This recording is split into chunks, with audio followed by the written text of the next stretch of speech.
Hello, warriors.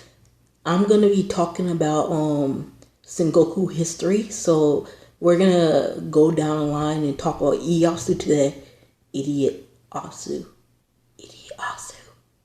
Idiot Asu today. We're gonna be talking about him.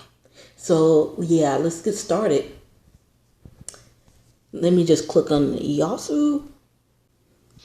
Okay, so it says here Ieyasu Tokugawa, January 31st, 1543, June 1st, 1616, was the founder and first shogun of the Tokugawa shogunate of Japan, which ruled Japan from the Battle of Sekigahara in 1600 until the Meiji Restoration. In 1868, he was one of the three great unifiers of Japan, along with his former Lord Nobunaga Oda and Toyotomi Hideyoshi. So Ieyasu became the shogunate and beat Mitsunari at Sekigahara. So he's the ruler. He has so many kids. He got a lot of kids. And he had two women as a wife. Okay, so he had two girls as a wife. Okay. And he was born January 31st, 1543. I was born January 28th, 1998. Yeah. So we're both January babies. But he died in June 1st, 1516, at age 73. So he died at age 73, that's a decent life. You live long. Yeah. But he sure did have a lot of kids. That's a lot of kids. Alliance with the Oda clan, Toyotomi clan, Eastern Army, Imperial House of Japan, Tokugawa Shogunate, Matsumoto, whatever the fuck you call that clan, Imagawa clan. Sheesh. Okay, let's continue and read on and continue where we started. Son of a minor daimyo, Tokugawa once lived as a hostess on behalf of his father under another daimyo. He later succeeded as daimyo after his father's death, serving as a vassal and general under Nobunaga Oda, building his strength.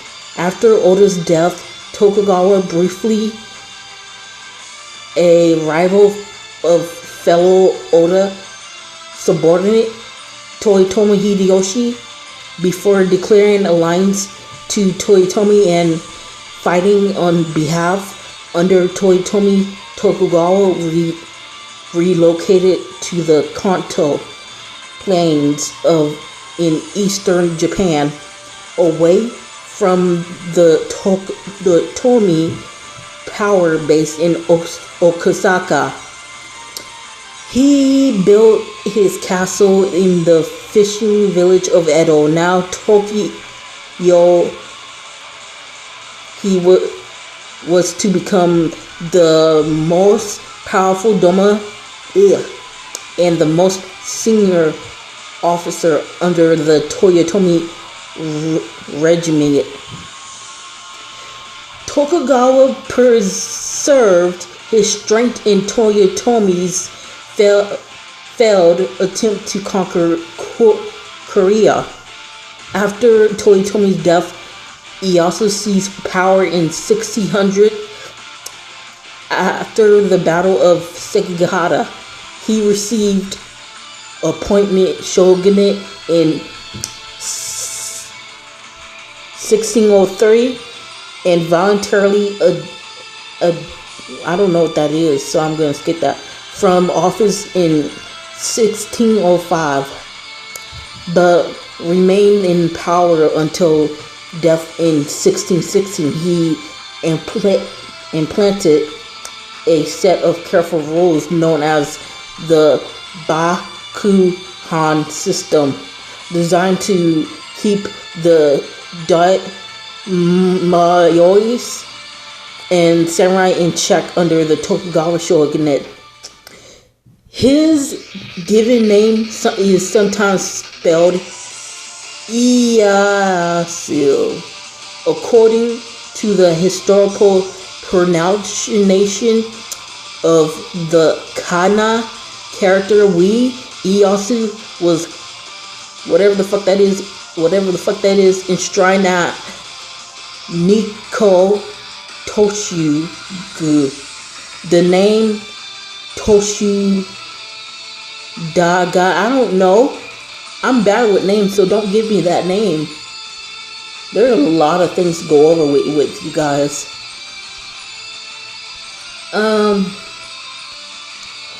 I would like to go with... We're going to talk one more topic of Ieyasu. Unification of Makawa. No, we don't want to talk about that. Serve under Imagawa. No, we don't want to talk about that.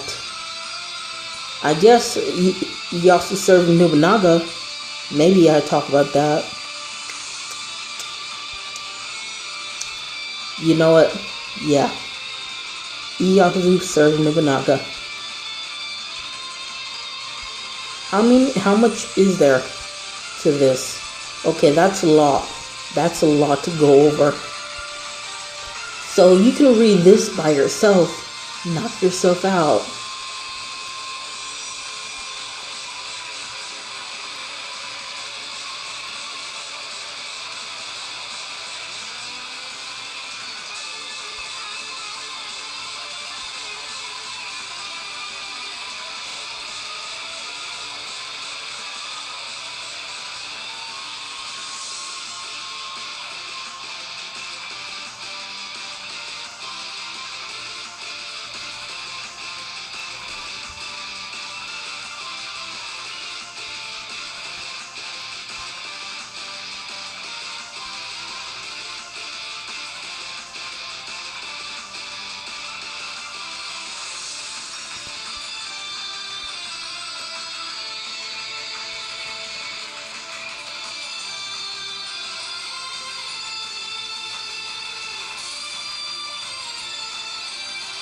Okay, so we already went over Ieyasu and Nobunaga. Now we're gonna go ahead and talk about Ieyasu's character, I guess. Ieyasu had a number of qualities that emblemed him to rise power. He was both careful and bold at right times in the right places, calculating and suitable. Ieyasu switched alliances when he thought he would benefit from change. He allied with the late Hojo clan. Then he joined Hideyoshi's army of conquest, which destroyed Hojo, and he himself took over the land. In this, he was like other daimyo of this time. This was an era of violence, sudden death, and betrayal. He was not very liked nor popular, but he was feared and he respected for his leadership and cunning. For example, he wisely kept his soldiers out of Hideyoshi's campaign in Korea. He was capable of great loyalty once he allied with Oda Nobunaga. He never went against him, and both leaders profited from their long alliance. He was known for loyal towards personal friends and vassals whom he rewarded. He was said to have close friendship with his vassals, Hanzo Hattori. However, he remembered those who had wronged him in the past. It is said that Ieyasu executed a man who came into his power because he had insulted him when Ieyasu was young. Ieyasu protected many former Tokugawa retainers from the Oda Nobunaga, who was also known to harbor bitter grudge towards the Tokugawa.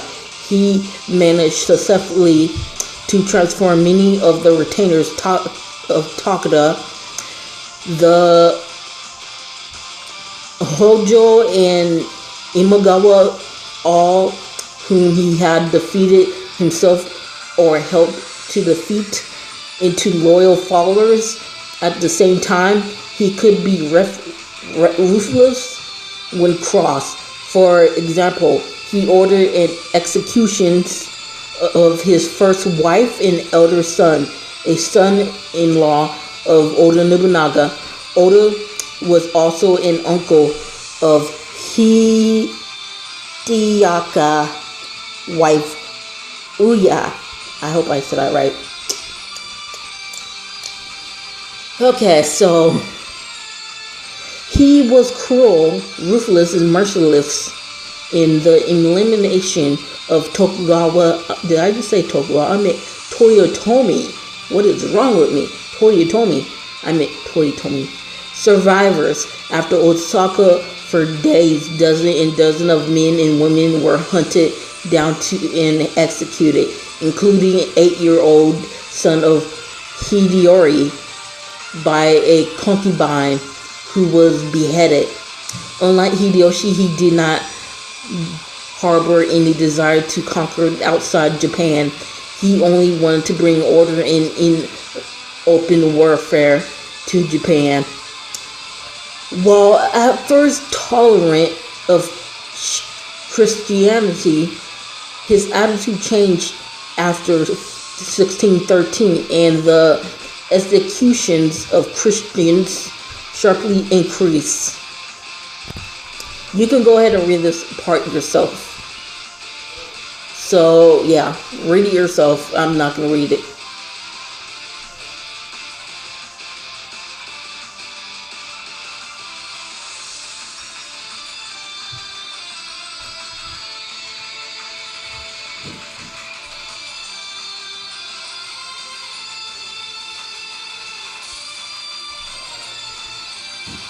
Okay, so since we read that, Hanzo was very loyal to Ieyasu. I can't stop calling him Idiot Asu because I hate him. Yeah, I hate Ieyasu. Anyways, let's continue. Hanzo was loyal to Hideyasu. Even Tadakatsu and Ina was loyal to Ieyasu, and they were good retainers to him. So yeah. What else do we want to talk about? Nah, we don't want to talk about how many wife and children he has. He has a lot of kids. It's like, wow. Anyways, I think that's all. I'm done. I could go on forever, but I don't want to be here forever. I think I'm done. You know, let's talk about one more thing, which is the Shogun. Excuse me. On March 24th, 1603, Tokugawa Ieyasu received title of Shogun from Emperor Go-Yaza. Ieyasu was 60 years old. He had outlasted all other great men of his time: Nobunaga, Shingen, Hideyoshi, and Kenshin. As shogun, he used his remaining years to create and solidify the Tokugawa shogunate, which ushered in the Edo period and was the third shogunate. What? Why would you put an L right there? Shogunate government after the Kamakura, Minamoto, and Ashikaga. He claimed descent from the Namato clan by the way of Nata clan. His descendants would marry into Tara clan and the Fujiwara clan. Good gosh, I'm surprised I'm saying the names. At least I'm not butchering it. At least I'm trying.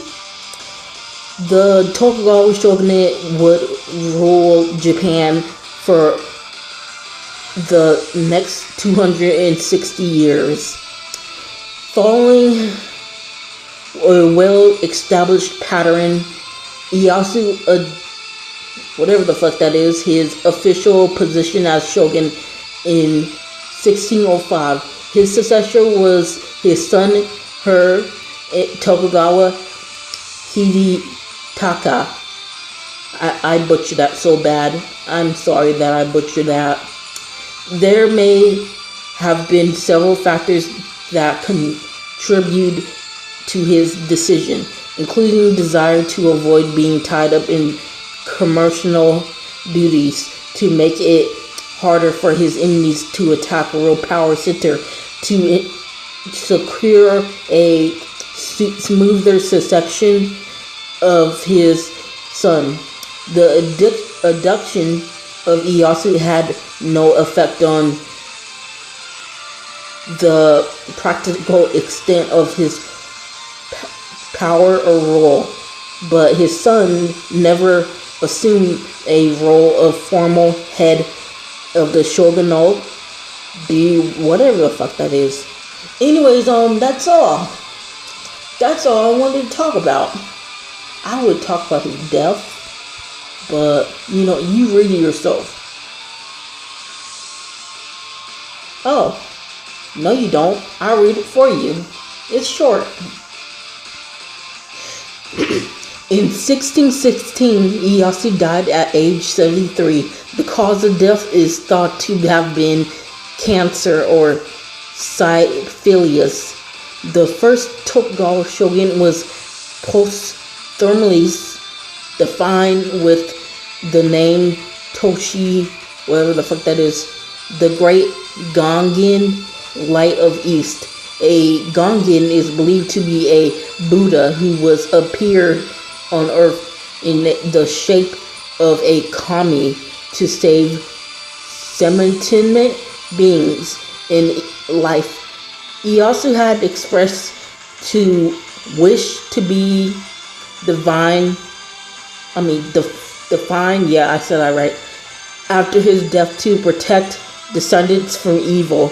His remains were buried at the Gongens, whatever the fuck that is, at whatever the fuck that is, and whatever the fuck that is, as common view.